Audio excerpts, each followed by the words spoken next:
Ketika awal kedatangan bangsa Portugis di Indonesia, tepatnya di Pulau Sumatera, terdapat dua pelabuhan dagang yang besar sebagai tempat transit para saudagar luar negeri, yakni Pasai dan Pedir.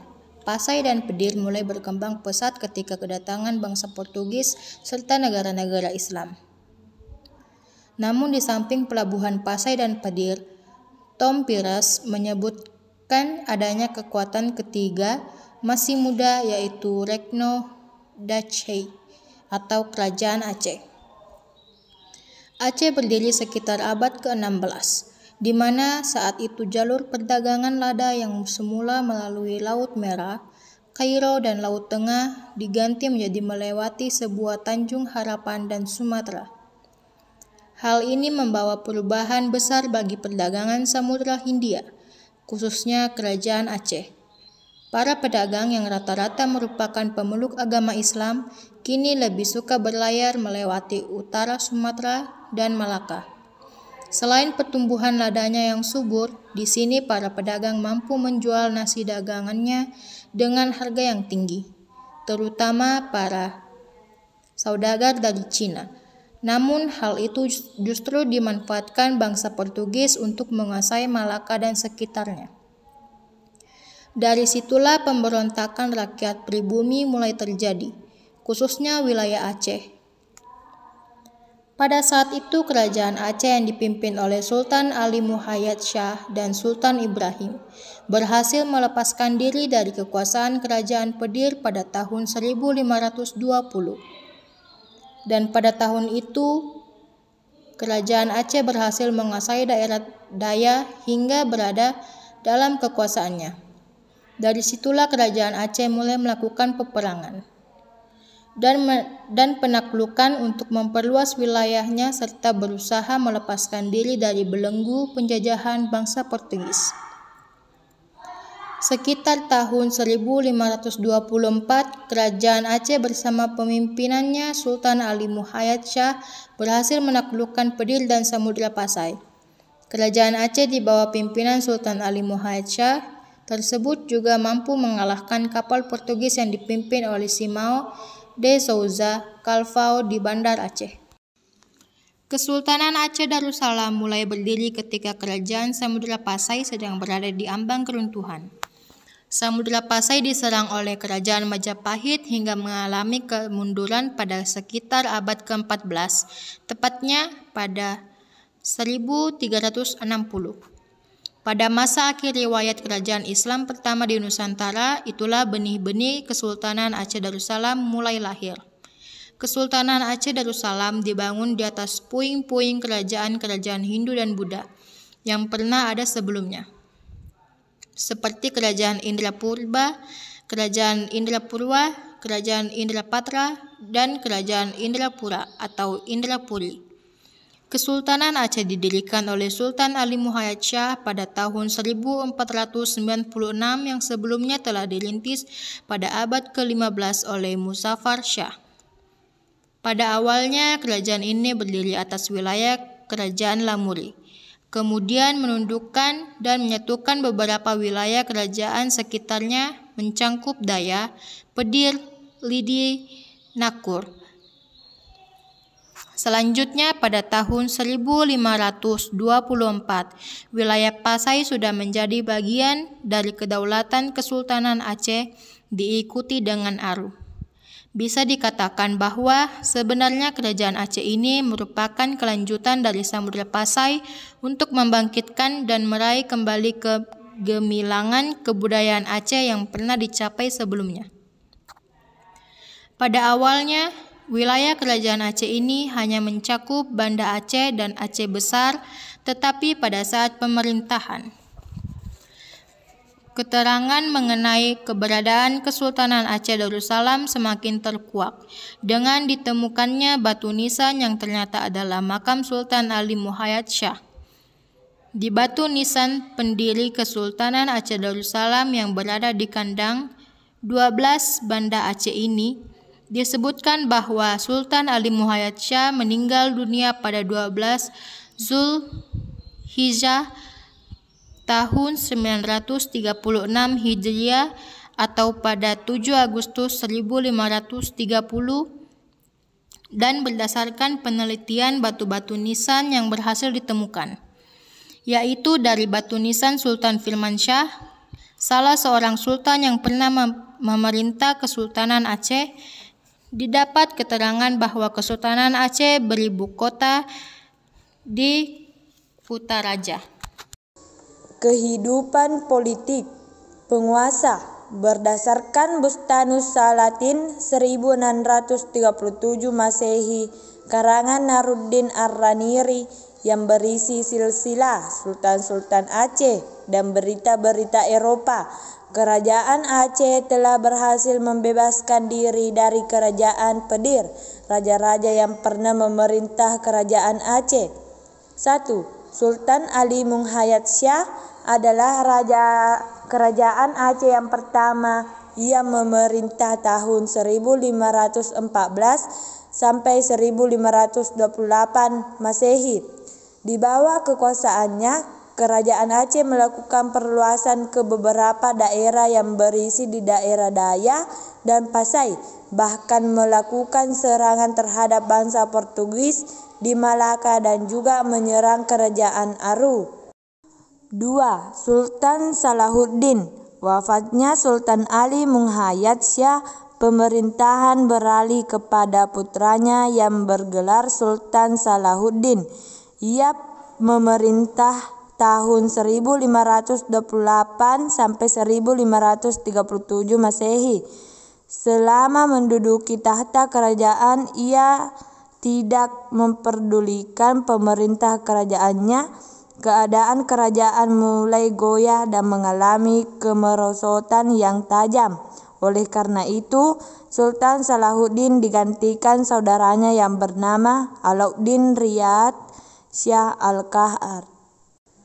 3. Sultan Alauddin Riyad Syah Al-Qahar. Ia memerintah Aceh dari tahun 1537 sampai 1568 Masehi. Ia melakukan berbagai bentuk perubahan dan perbaikan dalam segala bentuk pemerintahan. Pada pemerintahannya, kerajaan Aceh melakukan perluasan wilayah kekuasaannya seperti melakukan serangan terhadap kerajaan Melaka, tetapi gagal. Daerah kerajaan Aru berhasil diduduki. Pada masa pemerintahannya, kerajaan Aceh mengalami masa suram. Banyak pemberontakan dan perebutan kekuasaan sering terjadi. 4. Sultan Iskandar Muda. Ia memerintah kerajaan Aceh tahun 1607 sampai 1636 Masehi. Di bawah pemerintahannya, kerajaan Aceh mengalami kejayaan, tumbuh menjadi kerajaan besar dan berkuasa atas perdagangan Islam, bahkan menjadi bandar transito yang dapat menghubungkan dengan perdagangan Islam di barat. Untuk mencapai kebesaran kerajaan Aceh, Sultan Iskandar Muda meneruskan perjuangan dengan menyerang Portugis dan kerajaan Johor di Semenanjung Malaya. Tujuannya untuk menguasai jalur perdagangan di Selat Malaka dan menguasai daerah-daerah penghasil lada. Sultan Iskandar Muda juga menolak permintaan Inggris dan Belanda untuk membeli lada di pesisir Sumatera bagian barat. Selain itu, kerajaan Aceh melakukan pendudukan terhadap daerah-daerah seperti Aru, Pahang, Kedah, Perlak, dan Indragiri sehingga kerajaan Aceh memiliki wilayah yang sangat luas. Pada masa kekuasaannya terdapat 2 orang ahli tasawuf yang terkenal di Aceh, Syekh Syamsuddin bin Abdullah Asy Samatrani dan Syekh Ibrahim Asy Syamsi. Setelah sultan itu wafat, digantikan oleh menantunya Iskandar Thani. 5. Sultan Iskandar Thani. Ia memerintah tahun 1636 sampai 1641 Masehi. Dalam menjalankan pemerintahannya, ia melanjutkan tradisi Sultan Iskandar Muda. pada masa pemerintahannya, muncul seorang ulama besar yang bernama Nuruddin Ar-Raniri. Ia menulis buku sejarah Aceh berjudul Bustanus Salatin. Sebagai ulama besar, Nuruddin Ar-Raini sangat dihormati Sultan Iskandar Thani dan keluarganya serta rakyat Aceh. Setelah Sultan Iskandar Thani meninggal, tahta kerajaan dipegang oleh putri dari permasyurinya dengan gelar Putri Sri Alam Permasyuri 1641 sampai 1667 Masehi. 6. Sultan Sri Alam 1575 sampai 1576 Masehi. 7. Sultan Zain al-Abidin 1576 sampai 1577 Masehi. 8. Sultan Ala al-Din Mansur Shah 1577 sampai 1589 Masehi. 9. Sultan Buyung 1589 sampai 1596 Masehi. 10. Sultan Ala al-Din Riyayat Syah Syed al-Mukamil 1596 sampai 1604 Masehi. 11. Sultan Ali Riayat Syah 1604 sampai 1607 Masehi. 12. Sultan Iskandar Muda Johan Pahlawan Mekuta Alam 1607 sampai 1636 Masehi. 13. Sultan Sri Ratu Salfi al-Din Taj Alam 1641 sampai 1675 Masehi. 14. Sultan Sri Ratu Naki al-Din Nur al-Alam 1675 sampai 1678 Masehi. 15. Sultan Sri Ratu Saki al-Din Inayat Syah 1678 sampai 1688 Masehi. 16. Sultan Sri Ratu Kamalat Syah Sinat al-Din 1688 sampai 1699 Masehi. 17. Sultan Bad al-Alam Syarif Hasim Jamal al-Din 1699 sampai 1702 Masehi.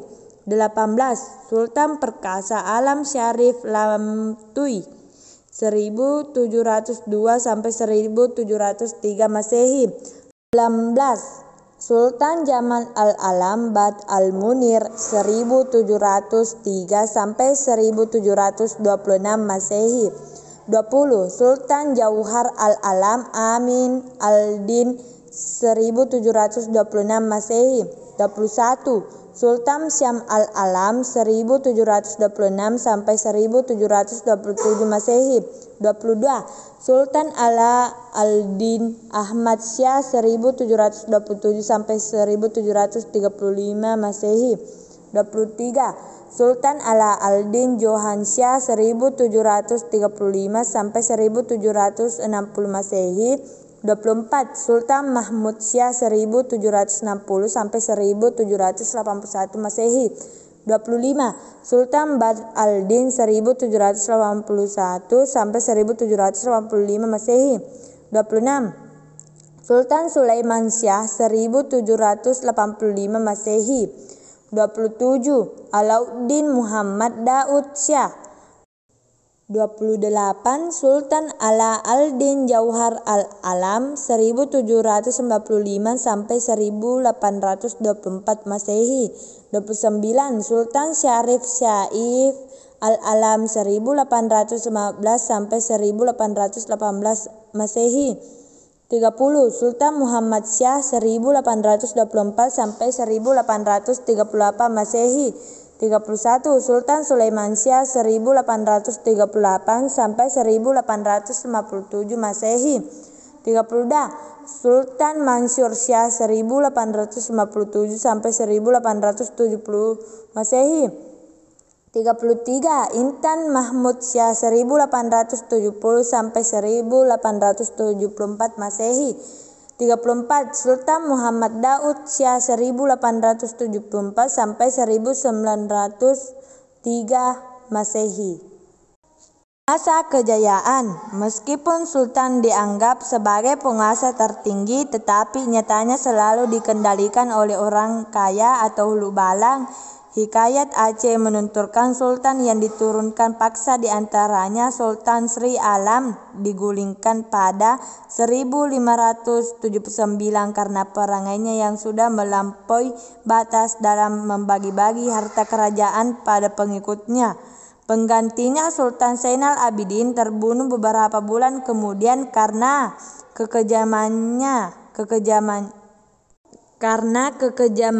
dan karena kecanduannya berburu dan adu binatang. Raja-raja dan orang kaya menawarkan mahkota kepada Alaiddin Riayat Syah Syed Al-Mukamil dari dinasti Darul Kamal pada 1589. Ia segera mengakhiri periode ketidakstabilan dengan menumpas orang kaya yang berlawanan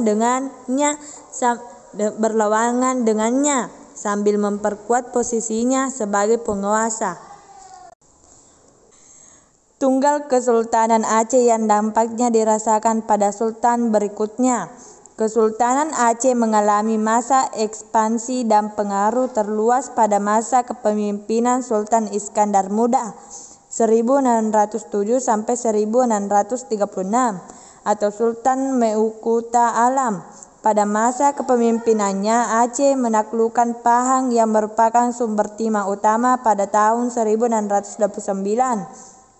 Kesultanan Aceh melakukan penyerangan terhadap Portugis di Melaka dengan armada yang terdiri dari 500 buah kapal perang dan 60.000 tentara laut. Serangan ini dalam upaya memperluas dominasi Aceh atas Selat Melaka dan Semenanjung Malaya. Sayangnya ekspedisi ini gagal meskipun pada tahun yang sama Aceh menduduki Kedah dan banyak membawa penduduknya ke Aceh. Pada masa Sultan Alaiddin Ringhayat Syah Syed Al-Mukamil atau kakek Sultan Iskandar Muda didatangkan perutusan diplomatik ke Belanda pada tahun 1602 dengan pimpinan Tuanku Abdul Hamid. Sultan juga banyak mengirim surat ke berbagai pemimpin di dunia seperti ke Sultan Turki Selim II, Pangeran Maurid Pan-Nassau, dan Ratu Elizabeth I. Semua ini dilakukan untuk memperkuat posisi kekuasaan Aceh. D. Kehidupan ekonomi. Letak Aceh Darussalam yang strategis menyebabkan perdagangan maju pesat. Bidang perdagangan yang maju tersebut menjadikan Aceh Darussalam makin makmur. Setelah dapat menaklukkan Pedir yang kaya akan lada putih, Aceh Darussalam makin bertambah makmur. Dengan kekayaan yang melimpah, Aceh Darussalam mampu membangun angkatan bersenjata yang kuat. Sumber pemasukan utama kerajaan Aceh Darussalam adalah lada dan emas. Mata pencaharian utama penduduk Aceh Darussalam adalah bidang perdagangan, terutama perdagangan lada dan emas. Selain perdagangan, rakyat Aceh Darussalam juga menggantungkan diri pada sektor kelautan dan pertanian. Aceh banyak memiliki komoditas yang diperdagangkan di antaranya. 1. Minyak tanah dari Deli.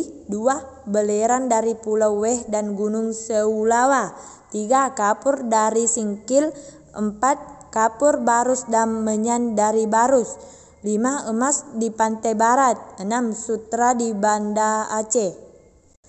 Selain itu, di ibu kota juga banyak terdapat pandai emas, tembaga, dan swasta yang mengolah barang mentah menjadi barang jadi. Sedang pidie merupakan lumbung beras bagi kesultanan.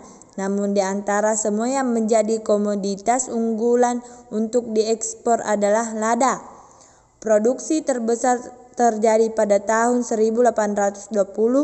Menurut perkiraan Penang, nilai ekspor Aceh mencapai 1,9 juta dolar Spanyol. Dari jumlah ini, 400 juta dibawa alih.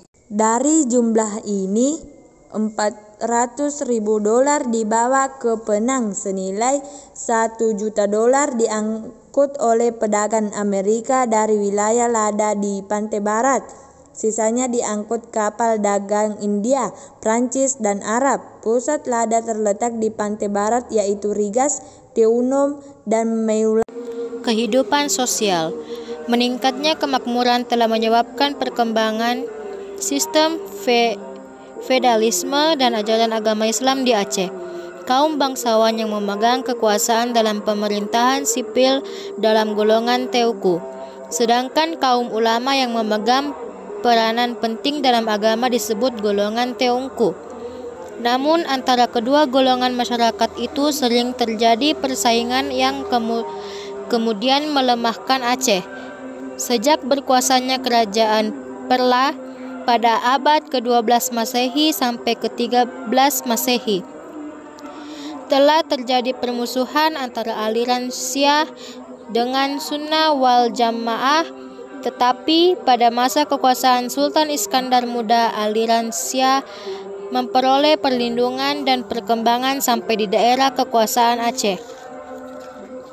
Aliran ini diajarkan oleh Hamzah Fansuri yang diteruskan oleh muridnya yang bernama Syamsuddin Pasai. Sesudah Sultan Iskandar wafat, aliran Sunnah wal Jamaah mengembangkan Islam beraliran Sunnah wal Jamaah. Ia juga menulis sejarah Aceh yang berjudul Busna Nussalatin atau Taman Raja-Raja dan berisi adat istiadat Aceh beserta ajaran agama Islam. Pada saat pemerintahan Sultan Iskandar Thani muncul ahli tasawuf terkenal dari Gujarat yang bernama Nuruddin Raniri. Hasil karyanya yang terkenal adalah Bustanus Salatin yang berisi sejarah Aceh. Ajaran Nuruddin Raniri bertentangan dengan ajaran Hamzah Samsuri dan Samsuddin As-Matrani. Hal itu menyebabkan perpecahan di kerajaan Aceh pada tahun 1641. Sultan Iskandar Thani wafat. Setelah Sultan Iskandar Thani meninggal, Aceh mengalami kemunduran di berbagai bidang. Kehidupan budaya. Kejayaan yang dialami oleh kerajaan Aceh tersebut tidak banyak diketahui dalam bidang kebudayaan. Walaupun ada perkembangan dalam bidang kebudayaan, tetapi tidak sepesat perkembangan dalam aktivitas perekonomian. Peninggalan kebudayaan yang terlihat nyata adalah Masjid Baitur Rahman. Keruntuhan kerajaan Aceh. Kemunduran Aceh disebabkan oleh beberapa faktor. Di antaranya ialah makin menguatnya kekuasaan Belanda di Pulau Sumatera dan Selat Malaka, ditandai dengan jatuhnya wilayah Minangkabau, Siak, Tiku, Tapanuli, Mandailing, Deli, Baros 1840, serta Bengkulu ke dalam pangkuan penjajahan Belanda. Faktor penting lainnya ialah adanya perebutan kekuasaan di antara pewaris tahta kesultanan. Hal ini bisa ditelusuri lebih awal setelah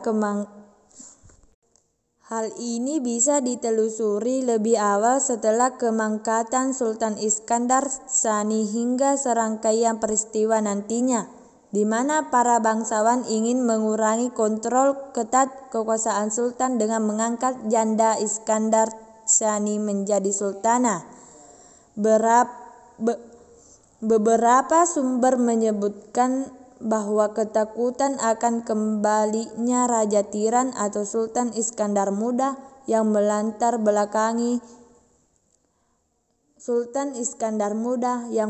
belakangi pengangkatan ratu. Sejak itu masa damai terasa di Aceh. Para elebalang bebas berdagang dengan perdagangan asing tanpa harus melalui pelabuhan sultan di ibu kota. Lada menjadi tanaman utama yang dibudidayakan seantero pesisir Aceh hingga menjadi pemasok utama lada dunia hingga akhir abad 19. Namun beberapa elemen masyarakat terutama dari kaum Wujudiyah menginginkan penguasa nanti adalah seorang laki-laki bergelar sultan. Mereka mengklaim bahwa pewaris sah masih hidup dan tinggal bersama mereka di pedalaman. Perang saudara pecah, Masjid Raya Dalam terbakar, Kota Bandar Aceh dalam kegaduhan dan ketidaktentraman. Menindaklanjuti pertikaian ini, Kahdi Malikul Adil atau semacam mufti agung, Syekh Abdul Rauf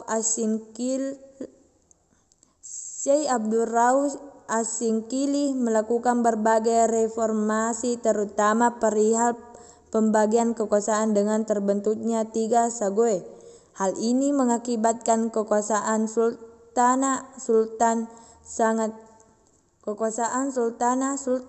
sangat lemah dengan hanya berkuasa penuh pada daerah Bibiue atau kekuasaan langsung semata. Perang saudara dalam hal perebutan kekuasaan turut berperan besar dalam melemahkan Kesultanan Aceh pada masa Sultan Alauddin Jauhar Alamsyah 1795 sampai 1824. Seorang keturunan sultan yang terbuang, Sayyid Hussein, mengklaim mahkota kesultanan dengan mengangkat anaknya menjadi Sultan Saif al-Alam. Perang saudara kembali pecah, namun berkat bantuan Raffles dan Kohlai Huan, seorang pedagang dari Penang kedudukan Jauhar yang mampu berbahasa Prancis, Inggris dan Spanyol dikembalikan. Tak habis sampai di situ, perang saudara kembali terjadi dalam perebutan kekuasaan antara Tuanku Sulaiman dengan Tuanku Ibrahim yang kelak bergelar Sultan Mansur Shah 1857 sampai 1870. Sultan Mansur Shah berusaha semampunya untuk memperkuat kembali kesultanan yang sudah rapuh. Dia berhasil menundukkan para raja lada untuk menyetor upeti ke sultan. Hal yang sebelumnya tak mampu dilakukan sultan terdahulu. Untuk memperkuat pertahanan wilayah timur, Sultan mengirimkan armada pada tahun 1854 dipimpin oleh Laksamana Tuanku Usen dengan kekuatan 200 perahu. Ekspedisi ini untuk meyakinkan kekuasaan Aceh terhadap Deli, Langkat dan Serdang. Namun naas, tahun 1865 Aceh angkat kaki dari daerah itu dengan ditaklukkannya Banteng Pulau Kampai. Sultan juga berusaha membentuk persekutuan dengan pihak luar sebagai usaha untuk membendung agresi Belanda. Dikirimkannya utusan kembali ke Istanbul sebagai pemertegas status Aceh sebagai pasal Turki Utsmiyah serta mengirimkan sejumlah dana bantuan untuk perang Crimea. Sebagai balasan, Sultan Abdul Majid I mengirimkan beberapa alat tempur untuk Aceh. Tak hanya dengan Turki, Sultan juga berusaha membentuk aliansi dengan Prancis dengan mengirim surat kepada Raja Prancis Louis Philippe I dan Presiden Republik Prancis kedua 1849. Namun permohonan ini tidak ditanggapi dengan serius. Kemunduran terus berlangsung dengan naiknya Sultan Mahmudisyah yang muda dan lemah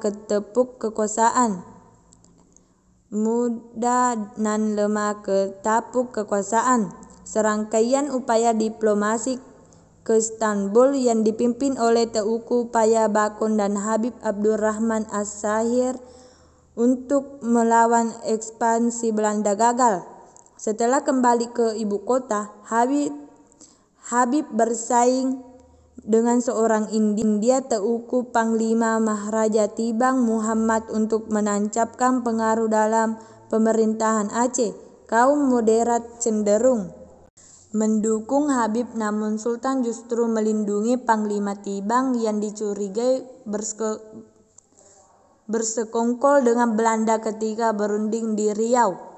Pada akhir November 1871, lahirlah apa yang disebut dengan Traktat Sumatera, di mana disebut dengan jelas Inggris wajib berlepas diri dari segala unjuk perasaan terhadap perluasan kekuasaan Belanda di bagian manapun di Sumatera. Pembatasan Traktat London 1824 mengenai Aceh dibatalkan. Sejak itu, usaha-usaha untuk menyerbu Aceh makin santer disuarakan baik dari negeri Belanda maupun Batavia. Para ule balang Aceh dan utusan khusus Sultan ditugaskan untuk mencari bantuan ke Sekutu Lama Turki. Namun kondisi saat itu tidak memungkinkan karena Turki saat itu baru saja berperang dengan Rusia di Crimea. Usaha bantuan juga ditunjukkan ke Italia, Prancis, hingga Amerika, namun nihil. Dewan 8 yang dibentuk di Penang untuk meraih simpati Inggris juga tidak bisa berbuat apa-apa. Dengan alasan ini, Belanda memantapkan diri menyerah ibu kota. Maret 1873, pasukan Belanda mendarat di pantai Cermin Meuraksa menandai awal invasi Belanda Aceh.